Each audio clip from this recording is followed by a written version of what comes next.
नमस्कार, कैसे हैं? आज संविधान को लेकर चर्चा करेंगे और आज से हमारी संविधान को लेकर क्लासेस शुरू हो जाएगी, लेकिन हम उस बारीकी को समझेंगे जहाँ से हमारे संविधान की शुरुआत हुई। मतलब भारत के अंदर संविधान की पहली नींव रखी गई, किस प्रकार से रखी गई, क्या कारण थे। और हम बार-बार कहते हैं, जब भी देखो हम संविधान को पढ़ना शुरू करते हैं, हमारे सिलेबस के अंदर अगर संवैधानिक विकास का टॉपिक होता है तो हम सबसे पहले 1773 का रेगुलेटिंग एक्ट पढ़ते हैं, या उससे पहले हम देवी सिद्धांत को पढ़ते हैं कि राजा का शासन हुआ करता था, राजा को देवता माना जाता था और उसका बेटा राजा बनता रहा। फिर अंग्रेज आए, अंग्रेज़ों ने अपनी व्यवस्थाएं लागू की, फिर काफ़ी सारी चीज़ें होती रही और धीरे धीरे रूल ऑफ लॉ कंडक्ट लागू होता रहा। लेकिन हम वहाँ पे नहीं जाएंगे, हम थोड़ा एडवांस में इस चीज़ को लेंगे, पढ़ेंगे और इसको इजी वे में आपके सामने रखेंगे।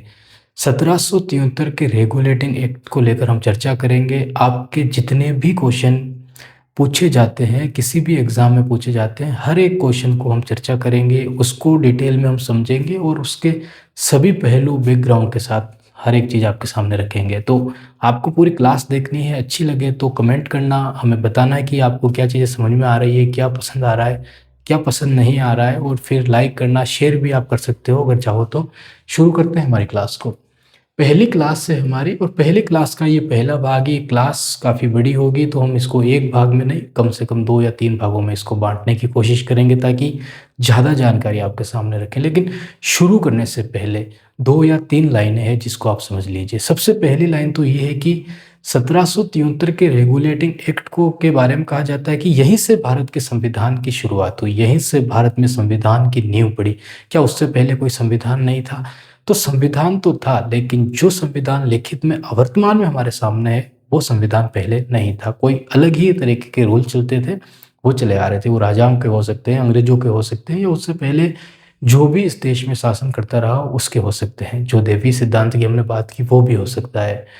उसके बाद दूसरी चीज़ है कि हमें ये कहा जाता है कि 1773 रेगुलेटिंग एक्ट जो है वो भारतीयों के लिए पहली बार लाया गया। तो ये भी कहीं ना कहीं असत्य है, थोड़ा गलत है, थोड़ा सही है, लेकिन ये वास्तविकता इसकी अलग है, उसकी भी हम आज की क्लास में चर्चा करेंगे। तो और एक महत्वपूर्ण चीज़ ये है कि क्या 1773 का जो रेगुलेटिंग एक्ट आया वो आज हमारे जो कलेक्ट्रेट है या आज जो हमारी प्रशासनिक व्यवस्था है इसको लाने का भी एक मैसेज था। ये व्यवस्था भी कहीं ना कहीं वहीं से आई है, तो इसको लेकर भी हम चर्चा करेंगे। तीनों पॉइंट को आधार बना के तो ध्यान से समझना और ध्यान से इस पूरी क्लास को देखना, काफ़ी कुछ आपको बारीकी इसमें मिलेगी। सबसे पहले 1764, 1764 के बाद से ही 1757 और 1764 के बाद से ही अंग्रेजों का वर्चस्व हमारे देश के अंदर बढ़ गया।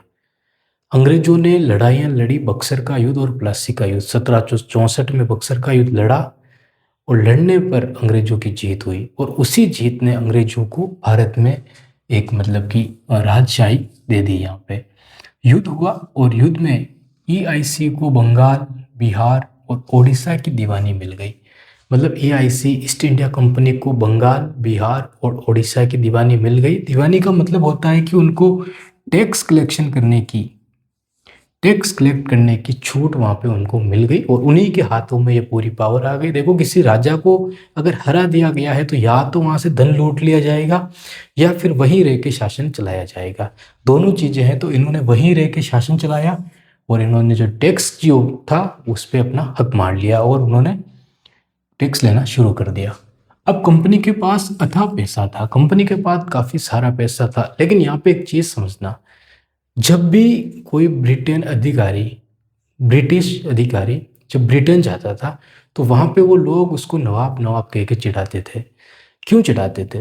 क्योंकि कंपनी के द्वारा लिया जाने वाला टैक्स अधिकारियों ने इतने बुरे तरीके से भारतीय लोगों से लूटा और ब्रिटेन लेके चले गए कि वो एक झटके में अमीर हो रहे थे। मतलब ब्रिटेन जाते महल खड़े कर रहे हैं, अमीर होते जा रहे हैं। ये बात ब्रिटेन की सरकार थी, ब्रिटिश सरकार,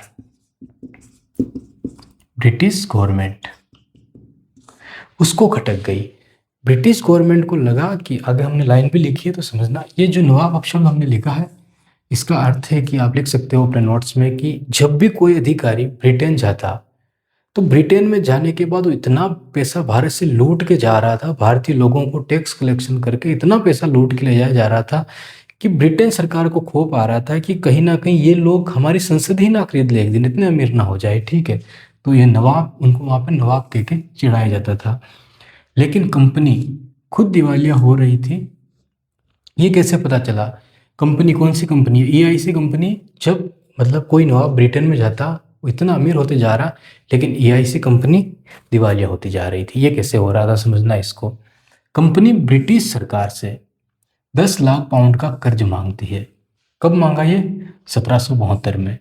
अब ब्रिटिश सरकार को ये लग रहा था कि भारत में राज करने वाली, भारत में शासन करने वाली कंपनी, व्यापार करने वाली कंपनी इतने पैसे कमा रही है कि वहाँ के जो अधिकारी है ब्रिटेन में आके अमीर होते जा रहे हैं, और ब्रिटेन को कर्ज चाहिए। ये कैसे हो रहा है?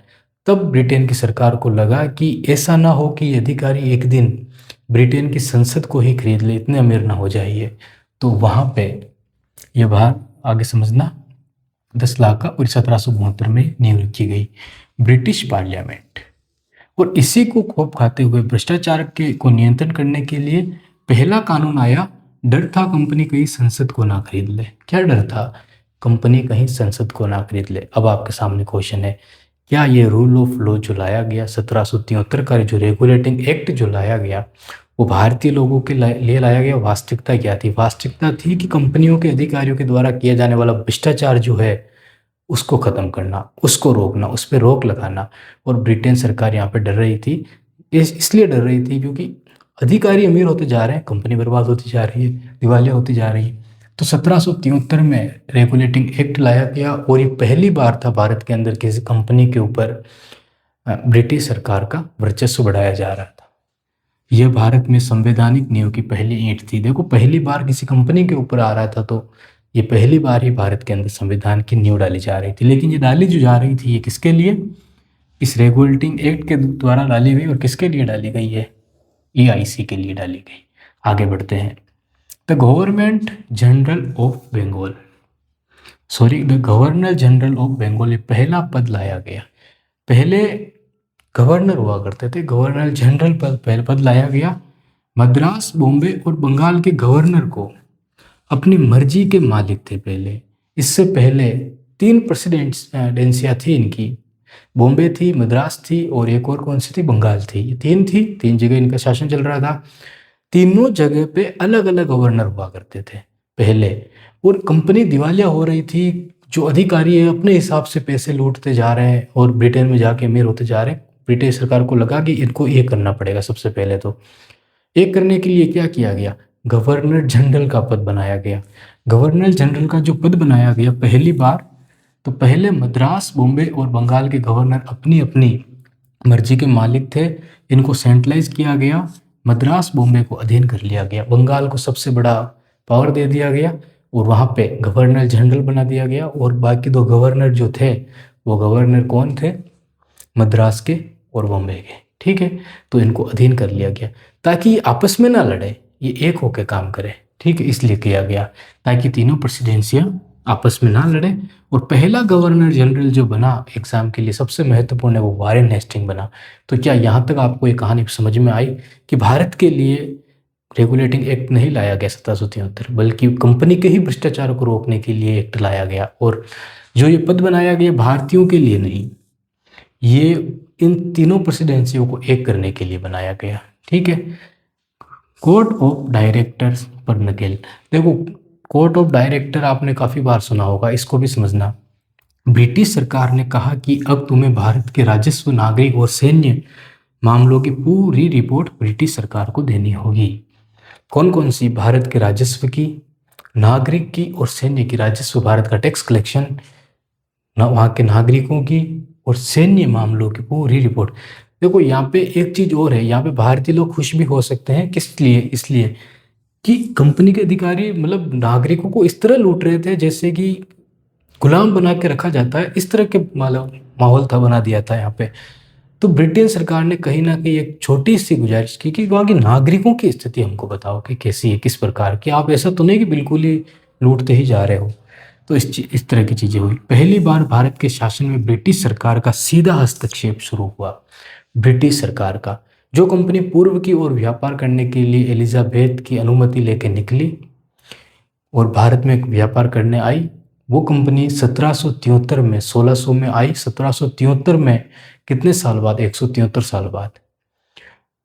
173 साल बाद हस्तक्षेप शुरू हुआ किसका? ब्रिटेन की सरकार का। मतलब 173 सालों तक वो कंपनी खुद अपने दम पे शासन कर रही थी। यहाँ पे हमको ये चीज़ें मिलती।